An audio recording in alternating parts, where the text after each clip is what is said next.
Que Dieu soit loué. Un grand merci à notre Dieu, ainsi qu'au révérend prophète Aristote Mungu, pour la marque de confiance et de considération. Nous avons passé ensemble avec vous 2 semaines. De bandaki semaine passée, tout le Benaka thème sur la foi et deux autres continuent à Molelo. Pensez à Bissot et évoluer parce que nous parlons maintenant de la foi illimitée. Alléluia. Comme je l'ai dit, que la foi c'est une base. Et sa base oyo est créée un miracle, est créée un surnaturel, est créée un changement de vie à moto et même un belé. C'est pourquoi la Bible dit que sans la foi, il est impossible d'être agréable à Dieu. Parce que celui qui s'approche de Dieu, la personne doit commencer d'abord à croire. Tu ne vois pas Dieu, mais tu crois que Dieu existe et Dieu est le rémunérateur de ceux qui le cherchent. Donc, juste la foi. Et ce matin, je suis une personne heureuse parce qu'à l'église, dans mon église, je vais remettre donc couple dans Nangaï, diplôme et mérite.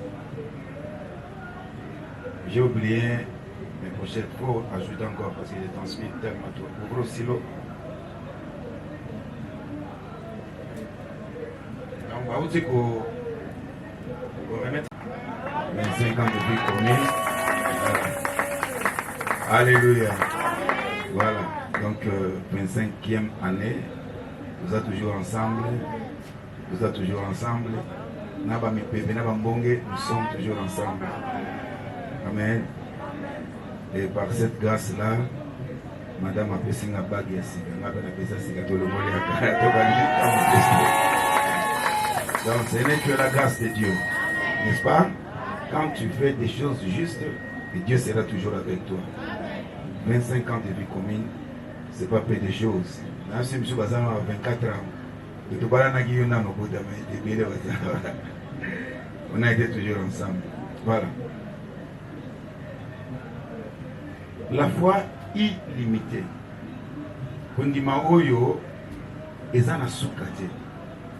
Quelle que soit la circonstance, je croire que Dieu peut faire quelque chose. Or, limite est synonyme de barrière. Limite. Donc, la foi qui ne voit pas de barrières. La foi qui ne voit pas de bornes. La foi qui ne voit pas de frontières. Sans frontières. Au juste, la foi qui dépasse l'entendement des hommes. Qui ne tient pas compte des barrières, ne tient pas compte des bornes, des frontières, ainsi que des lois établies. Dans la vie à moto, il y a souvent des lois qui sont établies. Et vous allez établir dans le quartier, vous allez établir dans la parcelle, vous allez établir dans la contrainte Songolo. Mais quand vous avez la foi, la très haute dimension de la foi, il est difficile pour la loi wana et Kangayo. C'est très difficile. Et d'entrée, je vais vous parler d'une histoire. Et Jésus-Christ a outaki pour ça la guérison. Juste après la guérison, il a dit à ses disciples de le précéder de l'autre côté. Au total, vendredi, là la Bible dit Jésus-Christ était ensemble avec ses disciples. Mais il s'agit de coussin à Dieu à l'alinaï. Mbongeye a télémi à Gangeli Mbonge. Mais dans l'histoire, on a Matthieu 14. Il a dit à ses disciples de le précéder. Donc, il d'avance et il est accueilli après. Les disciples vont continuer à mailler. Parce que na boîte il est soisate. Tant parce que na maille et ba ko kuta na tempête. Ce qu'on tangi pour comprendre la Bible le dit que ce jour-là le vent était contraire. Le vent contraire ça veut dire quoi? Ba mo parce que les directions oyo mais mon pépé est zonga boye. On est mon pépé zonga yaki difficile ba disciple na boua tu yaki bato monene te. Va percer mon bébé. Et le vent a commencé maintenant à faire obstacle dans le chemin. le vent était contraire. Et dans la vie de beaucoup de gens, il y a aussi des fois vent et zaka contraire. Le vent contraire est une banine par révélation. Ozo vivre makambo yondengo ozo penso vivre te. Tu vis des choses contraires na makambo yozo zela na vie na yo. Des choses contraires. Que oasir tanka kosisi ozu diplôme na yo ozo musala, mais depuis que tu as fini le travail ne vient pas. Vous savez que ceux qui sont au travail au salaire non complètement, mais depuis que tu as commencé à travailler, il y a des problèmes dans ta vie. Vous assure que quand je prends cet argent, mais quand tu prends l'argent, il y a des problèmes. Il y a des fois de la maladie, il y a pas de problème. Donc là, tu vis le vent contraire. Alléluia. Alléluia. Donc même si le vent est contraire, mais avec la foi illimitée, tu peux percer. Orato kazo apé ça m'amener les voisins. Dans le bien même les voisins. Même dans le vent contraire, tu peux percer au collègue. Et comme maintenant ils ont vu le vent contraire, et Jésus-Christ maintenant venait se diriger vers eux. Yesu a dit na masuate, a dit na quoi douter. Mais Yesu bisika zalaki abandonné koya vers bango parce qu'il a vu le danger. Il a vu le danger et il a vu aussi que les disciples n'avaient pas la foi plutôt. Pour battre le même pépé. Et Jésus a commencé à marcher sur les eaux. Il était Dieu, il croyait qu'il pouvait aussi le faire. Quand les disciples ils ont cru avoir un fantôme. Bagandi et disciples batuni Yesu batuna Yesu. Ce qui est Zayo, Pierre a dit ce qui est Zayo, ordonné que ngai pena mata na mai na tambola na mai. Et Yesu aussi Pierre yaka. Si Jésus dit Pierre aya, il y a un problème sur Jésus. Lui étant Dieu, il savait que Pierre pouvait marcher sur les eaux. C'était maintenant le problème de Pierre azana kondima, azana limite, il était à la frontière de amona que le roi Yesu tambola, je peux aussi marcher. Et Pierre a commencé aussi à marcher sur les eaux. Quand il a commencé à marcher, et comme à un moment où il a dit, oh, n'a pas Pierre n'a pas de la maille. Et Pierre a commencé à s'enfoncer. C'est là où le bas blesse. Tu peux avoir un problème. Ou peut-être au bandit peut qu'on dise que les camarades qu'on s'en mande aux pensées. Mais si une fois seulement tu te limites, au moins est-ce que nous sommes capables? Il y a ça pendant les cambo n'engagez parce que parce que la famille n'a pas tu vas te limiter. Tu ne vas pas percer parce que le vent est contraire. Or tu dois percer quelles que soient les circonstances, mais quand tu as une foi illimitée, au banga ba circonstances ya vie na ote. Ate zandengeni. Alléluia. Et c'est pourquoi Isaïe dit quelque chose, on va nous lire. Isaïe chapitre 43, verset 1er à 2. Lecture.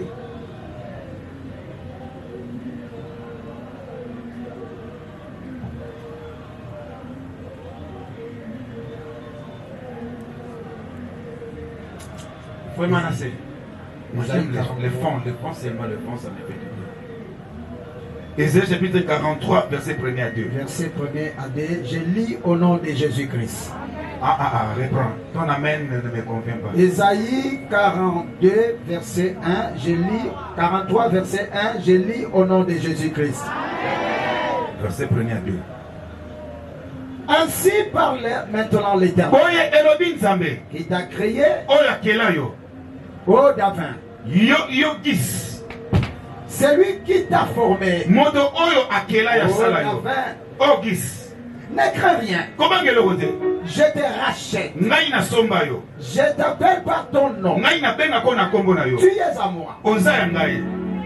Si tu traverses les eaux, je serai avec toi. Et les fleuves, ils ne te submergeront point. Si tu marches dans le feu, tu ne brûleras pas. Et la flamme ne t'embrasse pas. Yes. Alléluia.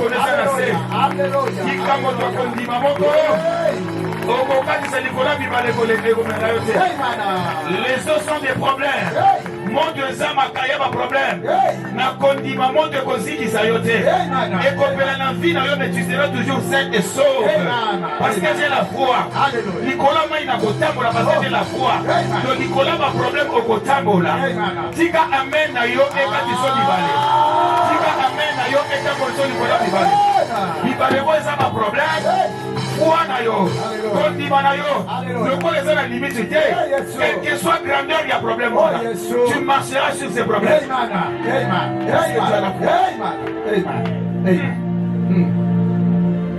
Nous ne pouvons pas parler de la puissance de la foi qu'au passé. Car notre Dieu, le Dieu de la Bible, est le même hier, aujourd'hui et éternellement. Il est capable de le faire aussi avec toi. Quand tu crois que la foi est limitée, tu dois provoquer ton zèle. Donc, il faut provoquer zèle. Donc, il faut provoquer un mot. Mais il faut provoquer ton zèle. Tu dois provoquer ton zèle. Tu dois provoquer ta grâce. Tu as la grâce. Mais le problème, parce que tu te limites devant les circonstances. Il faut comme un niveau à foi où est limité pour provoquer grâce. Et ça là. Car tu es qualifié de faire les miracles par ta foi. Tu es qualifié de faire le miracle par ta foi. On a qualifié qu'il y a aussi un miracle dans la foi. Tu es qualifié d'expérimenter la transformation. Donc, on a qualifié pour expérimenter la transformation. Mais il s'est transformé en bien en faveur de Dieu. Tu es qualifié d'expérimenter la richesse et l'héritage des promesses de Dieu. Dieu nous a promis et nous sommes qualifiés pour expérimenter la promesse de Dieu. Or, pour obtenir un témoignage favorable par rapport à ta foi, il te demande d'avoir cette haute dimension de la foi. Pour obtenir des témoignages favorables, cette grande dimension, cette haute dimension de la foi. Cette haute dimension de la foi. Munganga lobi na ye. Mais yama lobanzambe te. Ba famille ba lobana bango. Mais yama lobanzambe te. Alléluia. Coutume loba nango. Yama lobanzambe te. Moto fonda ka jira ka quartier, jira ka famille, jira ka venu wana. Alobana e ali ka mabo sala mate. Mais yama lobo za na Bible te. Loba ba loba moi aussi je peux expérimenter parce que je suis qualifié à expérimenter la gloire de Dieu. Est-ce que quelqu'un se pose ce matin? Toi qui es qualifié, tu es qualifié d'expérimenter la gloire de Dieu. Tu es qualifié. Tu es qualifié. Tu es qualifié. Tu es un peuple mis à part. Dieu t'a mis à part pour qualifier, pour être qualifié. Il y a pour expérimenter gloire. Tu n'es pas n'importe qui. Tu es qualifié. Il y a pour expérimenter transformation. Makamozari pour me transformer. Mais tout ça se fera à cause de ta foi. Et cette foi doit être illimitée, sans frontières, sans bornes, sans barrières. Par la foi. Par comprendre que de l'autre côté. Il y a une histoire que nous allons étudier aujourd'hui. Histoire, il y a 3 compagnons de Daniel. Donc il y a bien depuis très longtemps. Dans Daniel chapitre 3, on va commencer sur le verset 16 jusqu'au verset 23. Une histoire extraordinaire. Ces juifs, même dans la dimension, il y a à comprendre la réalité dans ma cambo et surtout sur la foi. Écoutez ce qu'il dit. Daniel chapitre 3, du 16e verset au 23e verset. C'est une longue lecture, on doit lire ça. Je lis au nom de Jésus-Christ. Amen. Écoutez. Shadrach, Meshach et Abednego répliquèrent au roi Nebuchadnezzar. Pourquoi ils ont répliqué au roi? C'était dans quelles circonstances? Le roi avait dressé une statue d'or. Adressé une statue d'or à Tiamonamoka. La statue représentait son Dieu. Et il a érigé une statue en or atiepe apesi ordre na mboka oyo lokola nga naza roi na ndimelaka nzambe oyo aza stati ya oro mutu nyonso fo agumbamela ye mutu nyonso fo aadore ye. Il y a des lois établies batia na bavenu mais ngai na osalela yango te et j'ai la foi ma conséquence nyonso mutu osalela yango te esimba nga te parce que kondima na nga eza likola oyo bango baloba. C'est ça le problème de la foi. Et il a érigé cette statue atia yango. Mais maintenant Daniel, Shadrach na Abednego baboyi kogumbamela ekeko yo. Pourquoi? Parce que nous sommes des Juifs, nous avons un Dieu. Toi na nzambe na biso tokogumbamela nzambe ote. Or ceux qui baboyi kogumbamela nzambe yana, il y a une sanction aux Zolanda bango. Par rapport à leur foi, ils ne voyaient même pas la grande sanction.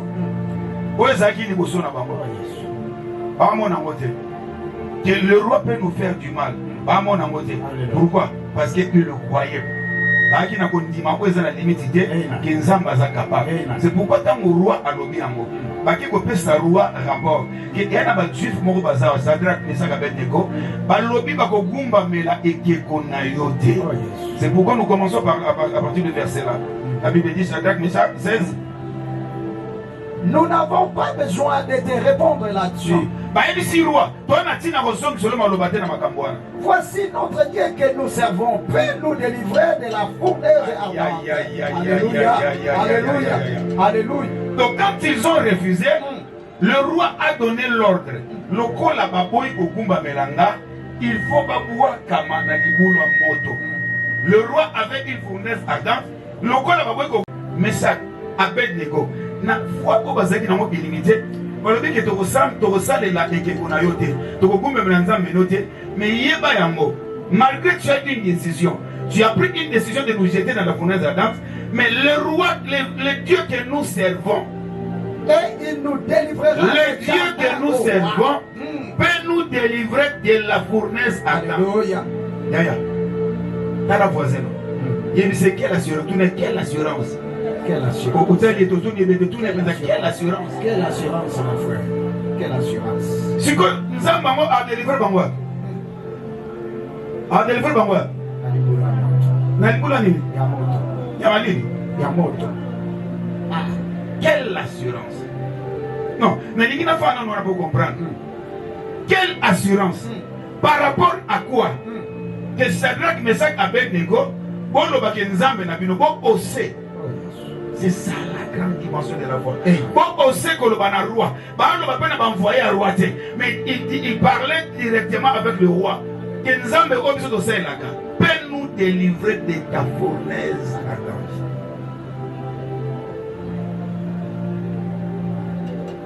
Et nous délivrera de ta main au roi. Verset 17. Verset 17. Voici notre verset 18. Verset 18. Sinon, sache au roi que nous ne servirons pas tes dieux. Je suis le président oncle la famille alors yo le kolo ko sara bena wali yo le bele makambo. Dam so tosa. Popo azando ki o ma loga legi nzambe. Kondi maneko kweya. O salibe ni kam otam so ya do kosa. Mais bango ba bisi roi soki te yeba yango roi que nous ne servirons pas tes dieux. Donc tika la kosela nzambe na yote. Oh yes. Et que nous n'adorerons pas la statue d'or que tu as élevée. Sur quoi Nebuchadnezzar fut rempli de fureur. Il changea de visage en tournant ses regards contre Shadrach, Meshach et Abednego. Jésus. Écoutez.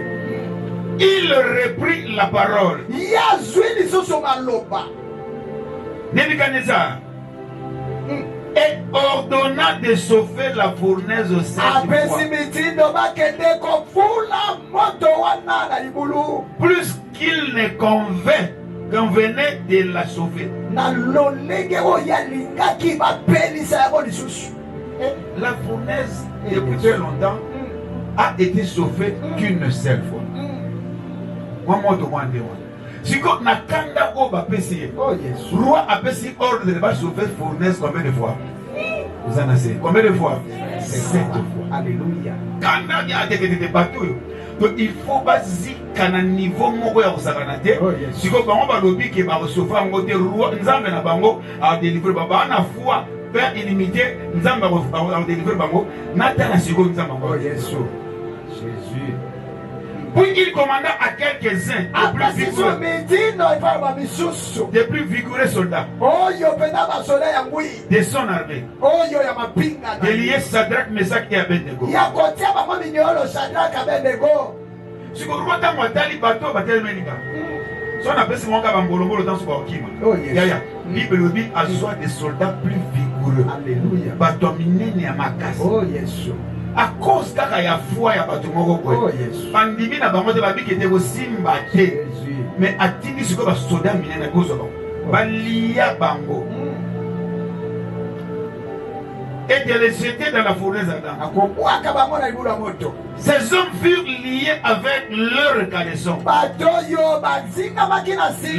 tunique, leur manteau et leurs autres vêtements. Et j'étais au milieu de la fournaise ardente. Et j'étais au milieu de la fournaise ardente. Comme l'ordre du roi était sévère et que la fournaise était extraordinairement chauffée. Extraordinairement chauffée. Écoutez. Maintenant, la flamme tua les hommes qui y avaient jeté Shadrach, Meshach.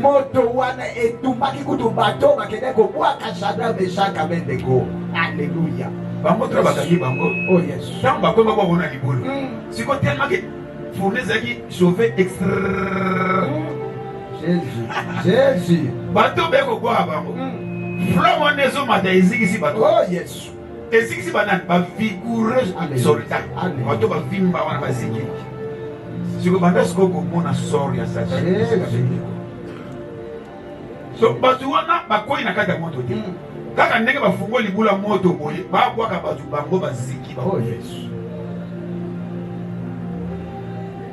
Et ces trois hommes, Shadrach, Meshach, Abednego, tombèrent liés au milieu de la fournaise. Peut-être tu allais croire que comme la flamme a tué ces hommes, Shadrach, Meshach, Abednego sont tombés en dehors de la fournaise. Oh, yes. Tu peux aussi croire.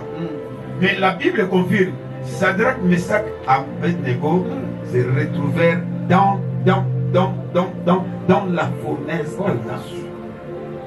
pas se retrouver dans la carte. Oh, yes. Écoutez ce que la foi est capable de faire. Parce que jusque-là, peut-être tu vois seulement l'histoire, mais tu n'as pas encore bien compris. Oh, yes. Mais maintenant, j'ai fait une étude de savoir, moi j'aime bien lire la Bible. Mais comment la fournaise n'a jamais tué Shadrach, Meshach et Abednego? C'était quoi juste? C'était l'erreur du roi Nebuchadnezzar. Nebuchadnezzar avait fait une très grande erreur de changer comment est-ce qu'on devrait chauffer la fournaise. La fournaise n'a jamais été chauffée plus d'une fois. On chauffe seulement la fournaise parce que c'est le feu dévorant. Et après, quand on jette quelqu'un là-bas, il va se brûler. Mais Nebuchadnezzar, à cause de la fureur, il a commandé de chauffer la fournaise 7 fois. Or, le chiffre 7, c'est le chiffre de Dieu. Alléluia. L'erreur, c'est ce chiffre de Dieu. Chiffre 7 est un chiffre Yanzam. Alléluia. Parce que la Bible dit dans Genèse chapitre 2, verset 1er à 2. Ainsi furent achevés les cieux et la terre. Oh yes. Ainsi furent achevés les cieux et la terre. Et toutes les armées. Dieu acheva au 7e jour son œuvre qu'il avait faite et il se reposa au 7e jour de toute son œuvre qu'il avait faite. Dieu s'est reposé au 7e jour. Donc le 7, c'est le chiffre du repos. Amen. À part le chiffre de la perfection, 7 c'est le chiffre du repos. Alléluia. Or, il y a le mystère dans le chiffre 7. Alléluia. 7 étant le chiffre de Dieu, le chiffre de repos. Dieu se reposa au 7e jour. Alléluia. Nebuchadnezzar a ordonné de chauffer la fournaise 7 fois. Ça veut dire que la fournaise ne pouvait plus donner de feu. La fournaise devrait maintenant se transformer à un lieu de repos. La fournaise devrait maintenant se transformer à un lieu de repos. Parce que le chiffre 7, c'est le chiffre de Dieu. La Bible dit la stérile enfante combien de fois? Oh, Jésus. 7 fois. La stérile enfante combien de fois? 7 fois. Il y avait combien de chandeliers? 7. Zéro. Ceux qui n'ont aucun malin vous disent. Oh, Jésus. Stérile enfante à combien de fois? 7 fois. Alléluia. Stérile enfante à combien de fois? 7 fois. Il y a un chiffre et un zambe. Stérile enfante à combien de fois? 7 fois. Il y avait combien de chandeliers? 7. Il y avait combien d'églises d'Apocalypse? 7. Il y avait combien de sceaux? 7. Naman Kwabika Kweki Naman combien de fois? Jéricho Kwebouka n'a pas combien de tours? Il y avait combien de sacrificateurs? Bagina combien de trompettes? Bagina combien de trompettes? Gédéon a renversé côté la barre. Il aura combien d'années? Samson avait combien de tresses? Jacob a la barre. Ça a combien d'années? Abaxé tout combien d'années? Tabernacle de fête n'a pas combien de jours? 7. Alléluia.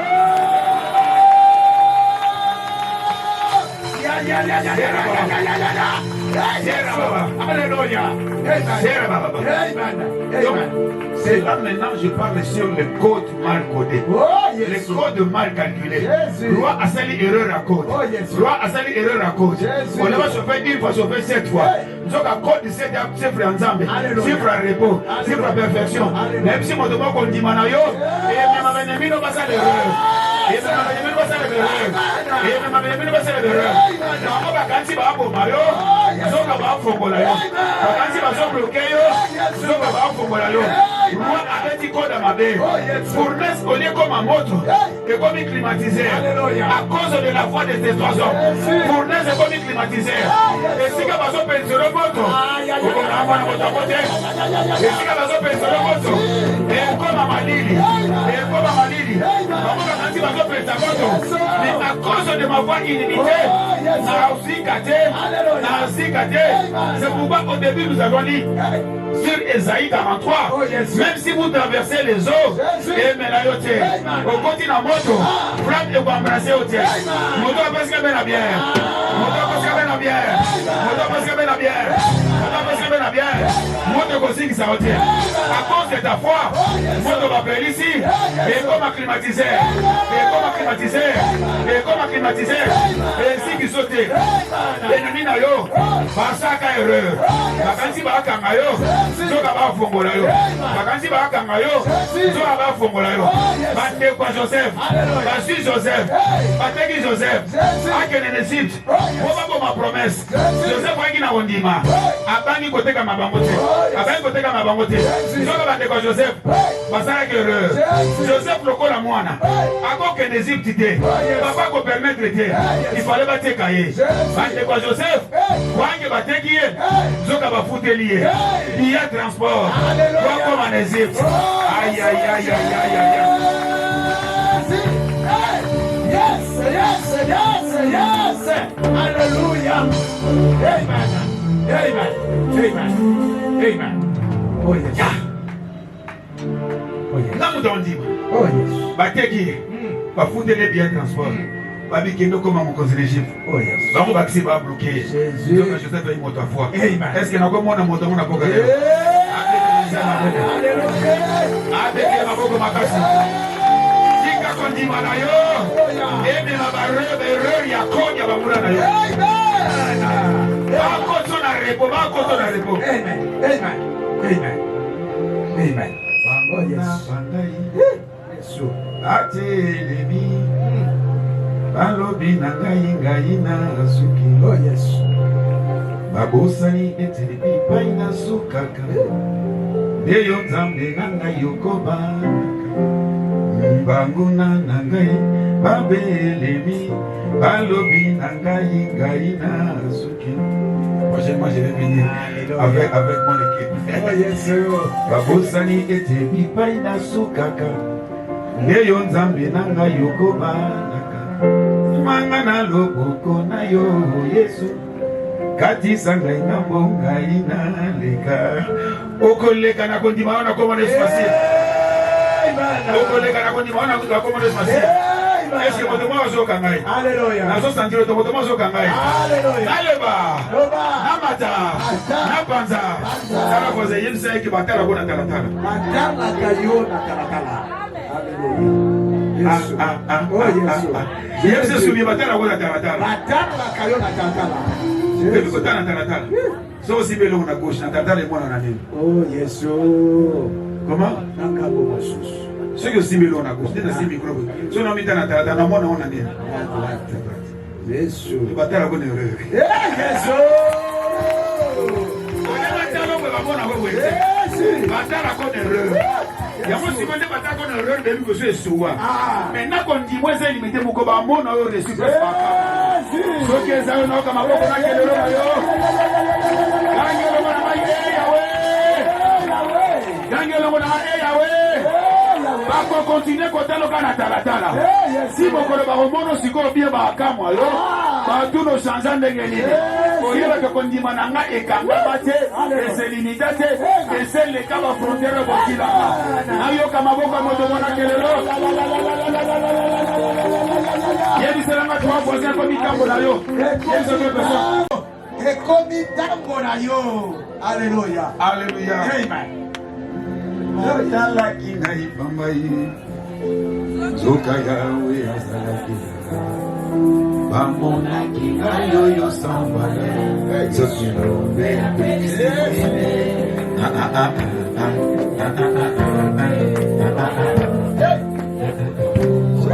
Osuswanakisi Adora talatala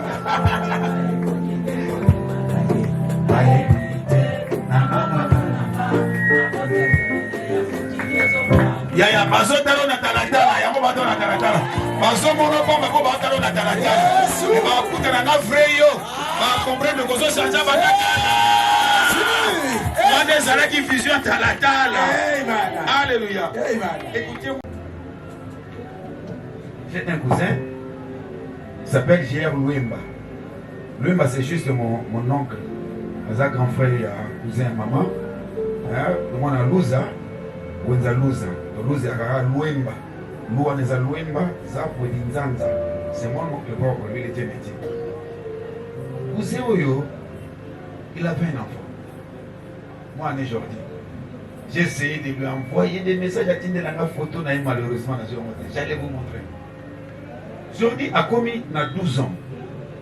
Na âge de 12 ans, si vous tenez moi 12 ans, croissance est tellement faible. Pourquoi? Parce qu'aujourd'hui, à Botama, on a des défauts cardiaques.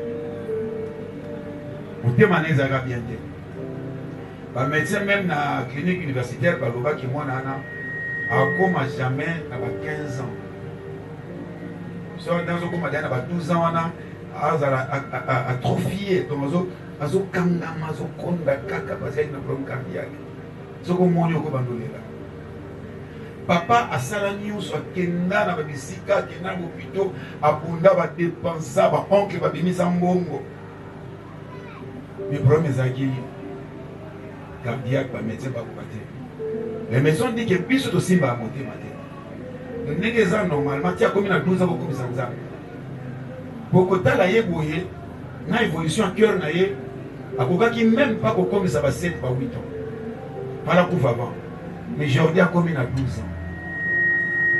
Atrophie, à Konda, Zalaka, donc, sont allés me donner les points à ma. Et l'un de mes cousins a initié à bon, le cas va médecin va se masquer. Nous devons chercher Dieu. Papa Moutaté. Ah, mais c'est quoi, ceux qui ont beaucoup de temps pour ça, ils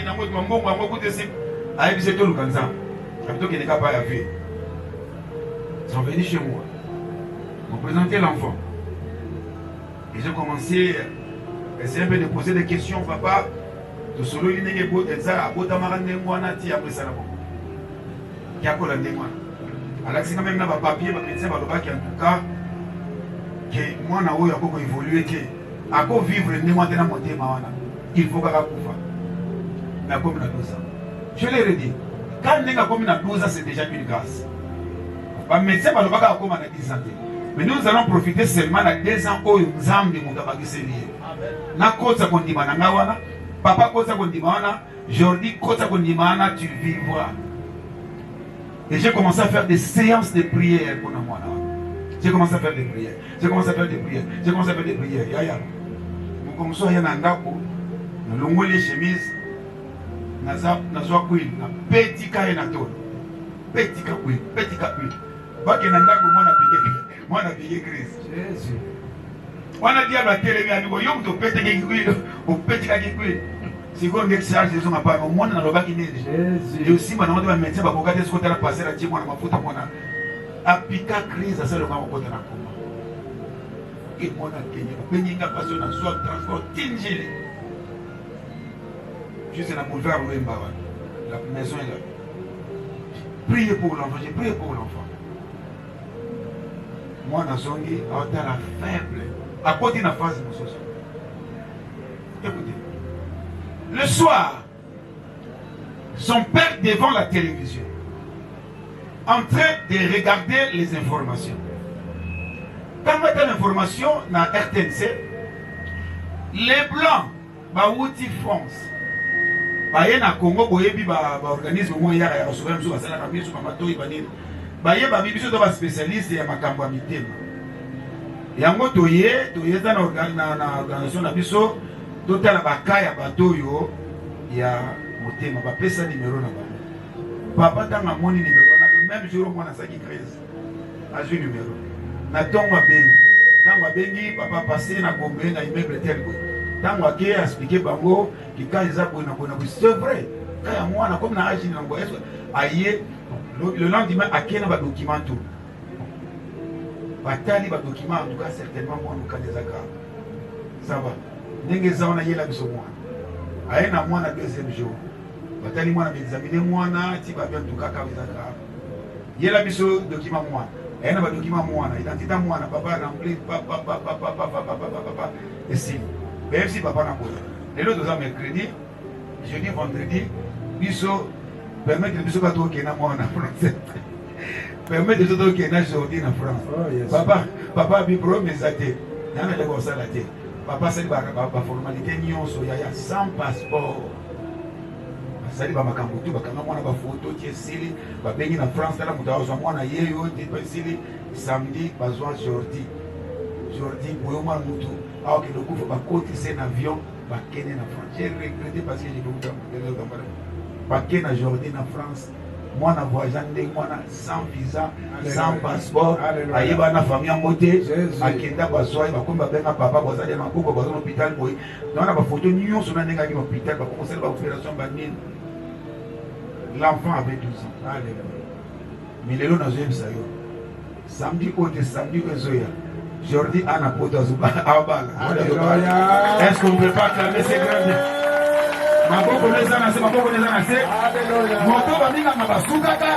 Papa Souki, mais la foi était illimitée.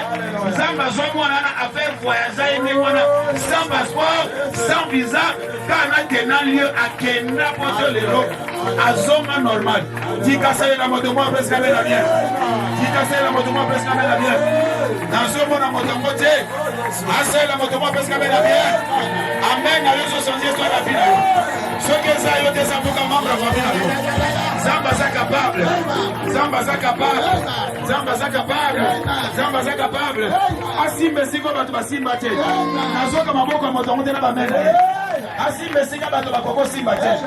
esika mbongo ekoma te tika nzambe aristote akoma kondima na ye na yo ekoma esika moto akoma te makambo bato kasi esili olopesanga loboko na yo salela ngai likolo na yo sote avec moi Eli Eli lama sabachthani otika ngai te Mosi koli na ngai lisungi na ngai kota na yo kololongola soni na ngai kausa bapota na ngai yawe ombola likambo na ngai salela ngai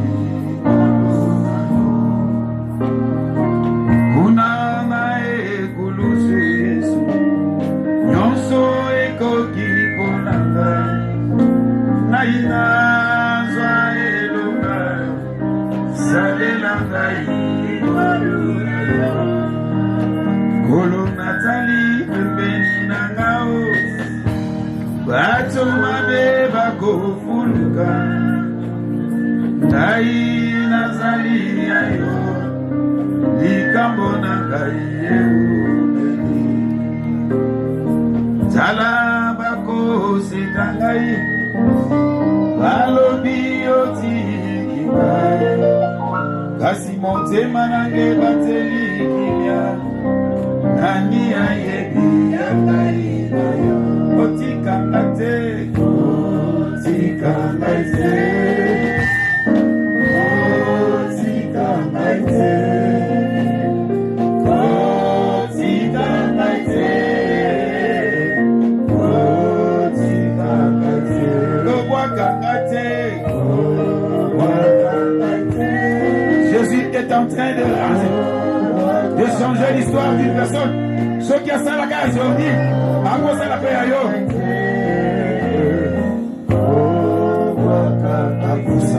Abusani liboso na yo, ekimelo na ngai Yesu, bateli na ngai se yo masiya, natie motema epai na yo, natongoli maboko nakumbamela yo, sembola loboko na bomoi na ngai Yesu Kristo. Ekimelo na ngai obateli na ngai songwa lelo ezali ayo kolotala banguna na ngai basali miango kolimwisa ngai batie mitambo na banzela nyonso balobi ete ngai na kolimbo babosani oyo akobatelaka ngai babosani oyo akobombaka ngai Yesu Kristo mobateli na ngai mosikoli na ngai naokakelela moto moko azuwa meyo mobateli na ngai ya kolalaka te batei na ngai ya kondibaka te nani akobotolanga na maboko na yo omoi na ngai esimbami na yo ebofamelo na ngai Yesu yobimanga na ngai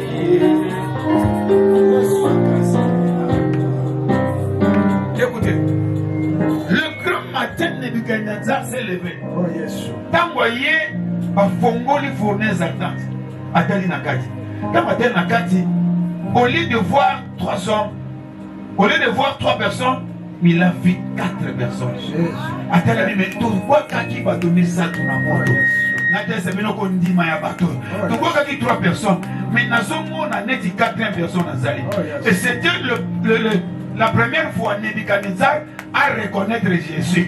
À reconnaître Jésus. Yesu abandi lelo te azalaka. Nous avons 4 personnes. Azoko kanana mwana na nzambe. Comme le fils, la figure du fils, le roi mwana nzambe.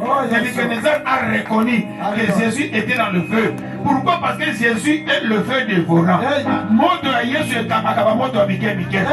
Kondima na yo ekomela ba moto mike mike. Apeli solo moto na famille. Apeli solo moto na beneni.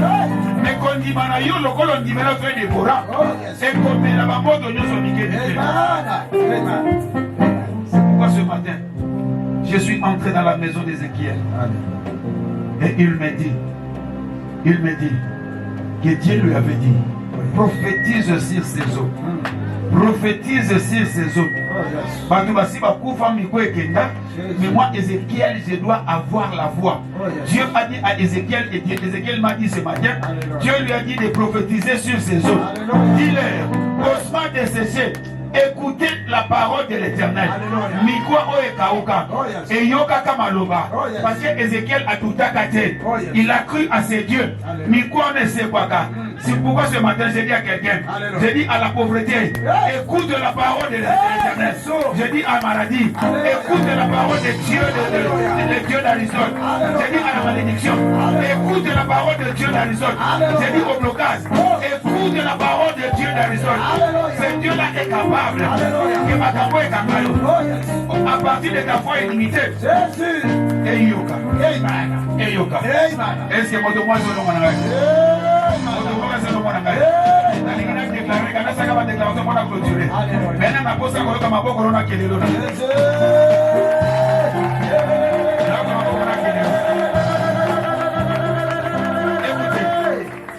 et la musique et les drums, vous allez bouger seulement en nombre.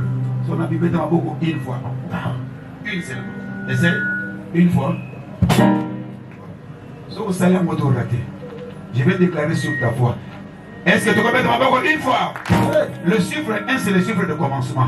Et nous allons dire qu'on dit manayo et so bande logo moko. So qui na famille banda kate. Et so banda pa na yo. Oh my God, na so mona moto moté. Et so banda pa na yo. Le chiffre de commencement. Ni kaboboka si so banda na place na vie na yo. Et so banda na vie na yo. Na famille na nzea na yo. Mettez ma boque deux fois. Chiffre 2, c'est le chiffre d'accomplissement. C'est le chiffre d'accomplissement. Foi na yo. Et so même accomplissement. Na promesse moko ya nzamba sala yo. Na moni moto mo betamente. Na yoki moto mo betamente. Et so même accomplissement. Na dikambo moko zelaka. Beta maboko 3 fois na loba. Chiffre 3, c'est le chiffre de la résurrection. C'est le chiffre de la divinité. Di kanzambe. Nanzela kondima na yo. Onakase moto mo zalia. Aba na kosekwisa. Aba na kosekwisa. Nanzela kondima na yo. Asekwisa. Biloko ezipama. Biloko ekundama. Est-ce que je parle à quelqu'un ce soir? Moto mo ezayo. Oye kundama. Oye bakunda. Ezo sekwa. Beta maboko 4 fois. 1, 2, 3, 4. Chiffre 4, c'est le chiffre de l'équilibre. Qui te sert ma colomine? Déséquilibré. Condimanayo, et zone d'équilibre na vie na yo. Chiffre 4, et ça aussi chiffre. On s'en va le la Bible. Il y a un luminaire. Il a créé le luminaire. A créé le luminaire. Pour ekabola boutou na moi. Condimanayo. Et autres ils sont molili. Et autres ils sont molili à vie na yo. Et autres même à l'hiver na vie na yo. Est-ce que vous avez ça? Et comme on 5 fois. Chiffre 5. Et ça chiffre à grâce. Et un chiffre à grâce. Et c'est moi qui suis grâce à vous. Si la grâce est localisée. Grâce est localisée. Dans ce moment, on a monté. Grâce est localisée. Grâce est localisée. Et localisée. Et comme on 6 fois. Chiffre 6, c'est le chiffre de l'homme. Ayant l'homme à l'autre image. C'était le 6e jour. L'homme. Dieu a donné à l'homme la domination.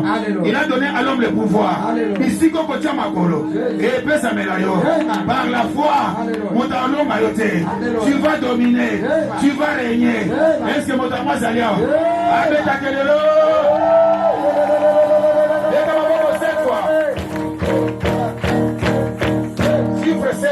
C'est le chiffre de la perfection. C'est le chiffre de la perfection. Son bilo de Simba quitté. Au travers de ta foi, on va la perfectionner. Et l'autre le chiffre 7, c'est le chiffre de repos. Foi n'a pas de repos. On est là, qui pose à côté. On se compte en repos. Est-ce que mon amour s'allia?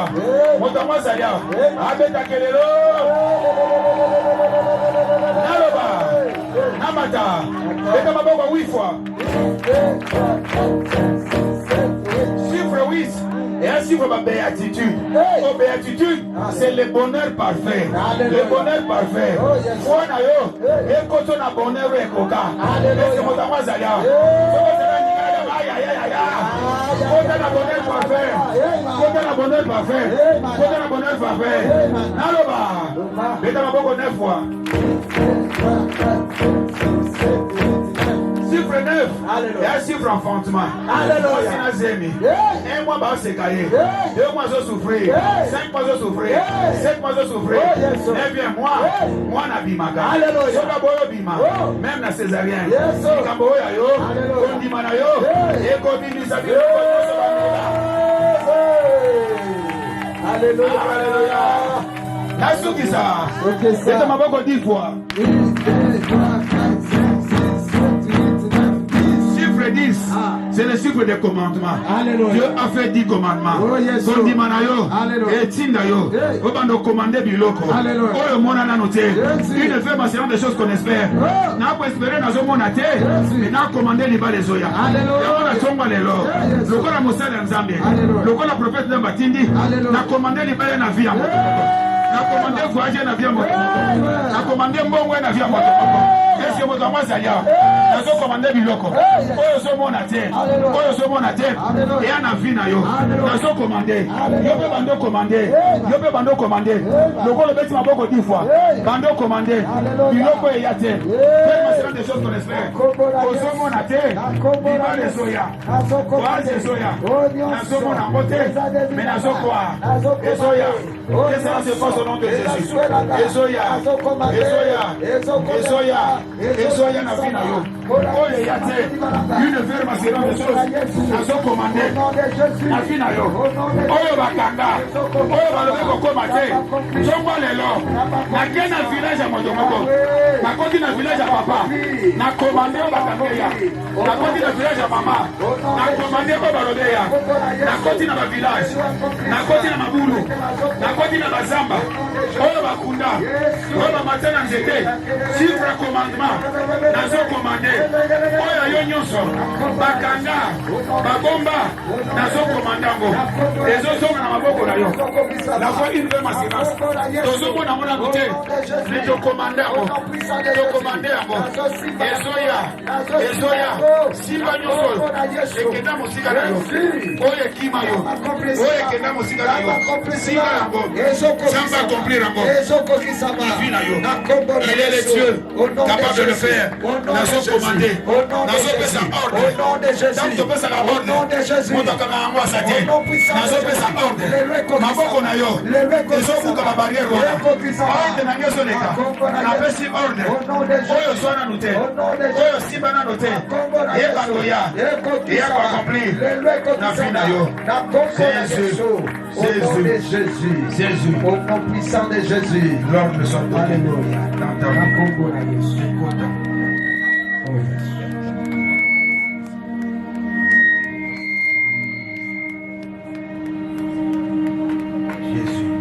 Jésus. Je vois le ciel ouvert. Le ciel est ouvert. Parce qu'il y a un commandement ce matin. Commandement oyo yokani partout. Oh parce qu'à Koufa a quelqu'un la bénédiction dans un cimetière. Ayokia. Oh fin à biso destination par 40 quelque part Ayokia. Par ta foi et par ma foi. Et ça libéré ce matin au nom de Jésus. Il faut vivre vie moko heureuse. Quand votre père Aristote passe en ces lieux pendant 2 semaines, à se rappeler que tu ne peux pas mourir pauvre. La pauvreté c'est aussi la gloire. Manque à gloire. Le manque à gloire c'est aussi la pauvreté. Dieu a institué le mariage, c'est institué pour toi. Ceux qui m'ont besoin de m'occuper pour naïo. Ceux qui bonheur les gens m'occuper pour naïo. Et ce matin je donne cet ordre. Que Dieu libère. Que Dieu libère. Que Dieu libère. Que Dieu libère. Que Dieu libère. Que Dieu libère. Nyonso ekangama. Ordre pesami. Commandement pesami. Nous allons clôturer par là. Ton père va prier pour toi. Fais comme nous avons tué les dimanches. Nous sommes comme un beau gono entrelacé. Au matin, nous connaissons tout.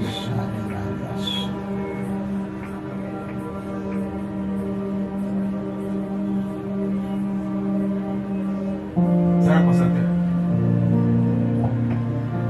Le kinga maele. Esani naiko banga.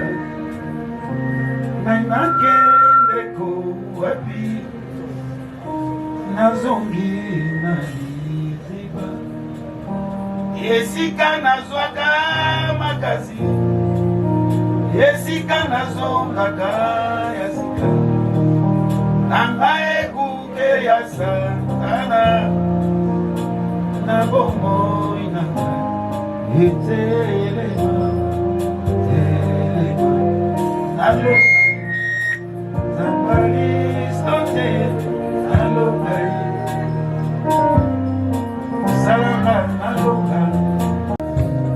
nakufa pauvreté, pauvreté, pauvreté. Banyata naïté, naïté. Nakweya nasete, nasete. J'aimerais que tu puisses garder vos familles.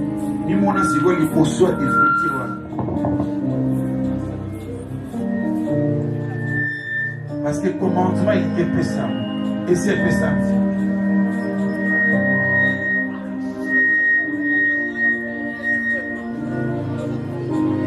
Non, situation n'est comme la autre. Comment c'est la première verset de Seigneur? Même si tu marches dans les eaux, le fleuve ne peut jamais te submerger. Même si tu traverses le feu, la flamme ne t'embrasera pas, le feu ne te brûlera pas, la flamme ne t'embrasera pas. Mais quelle est cette situation? Oh, Nzambas, Jordi était fini pour les médecins. Mais aujourd'hui, je te rappelle que Jordi a au moins 26 ans. Il va se marier dans 2 semaines. Ce garçon, au bas médecin, va se faire le de signes. Son papa avait des doutes. Mais juste à cause de ma foi illimitée, je voyais Jordi en vie. Le vendredi, je vous ai raconté cette histoire. Que les gens disaient que l'enfant était mort. Mais l'auteur dit que l'enfant devint comme mort. Comment est-ce que tu vois ta situation?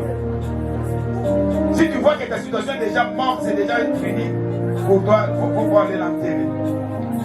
Mais ton problème n'est pas fini. Ton cas n'est pas mort. Ton problème n'est pas encore fini. Ta situation n'est pas morte. Mais c'est comme, c'est comme. Ceux qui y sont sur ce bateau, il y a un peu de comment local, le gouvernement couvre na l'hôtel. Qu'on dit mais côté de sa problème.